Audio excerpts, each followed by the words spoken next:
હાસોટના ઇલાયુ ગામે સમસ્ત ગ્રામજનો દ્વારા આયોજિત શ્રી રામચરિતમાનસ રામકથાનો ભવ્ય અને ધાર્મિક માહોલમાં પ્રારંભ કરવામાં આવ્યો હતો. કથાના આરંભે પોથી યાત્રાનું આયોજન કરાયું હતું, જેમાં કથાકાર ધનેન્દ્ર વ્યાસજી અમૃતમય વાણીમાં કથાનું રસપાન કરાવી રહ્યા છે. હાસોટ તાલુકાના ઇલાયુ ગામે સમસ્ત ગ્રામજનો દ્વારા આયોજિત શ્રી રામચરિતમાનસ રામકથાનો ભવ્ય અને ધાર્મિક માહોલમાં પ્રારંભ કરવામાં આવ્યો.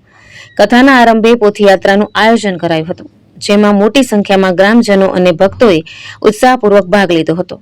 દીપ પ્રાગટ્ય કરીને 9 દિવસ સુધી ચાલનાર રામકથાનો વિધિવત પ્રારંભ કરાયો હતો.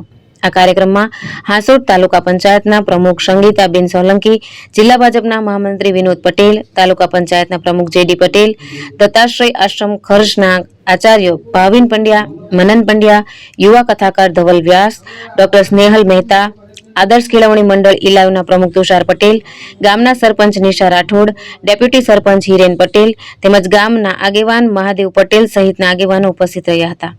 વ્યાસપીઠ પરથી કથાકાર શ્રી ધનેન્દ્ર વ્યાસજી તેમની સંગીતમય વાણી દ્વારા રામકથાનું રસભર વર્ણન કરી રહ્યા છે. આ રામકથા 9 દિવસ સુધી રોજ રાત્રે 8 થી 11 વાગ્યા દરમિયાન યોજાશે, જેમાં મોટી સંખ્યામાં ભક્તો ઉપસ્થિત રહી ધર્મલાભ લે તેવી ભાવના વ્યક્ત કરવામાં આવી છે.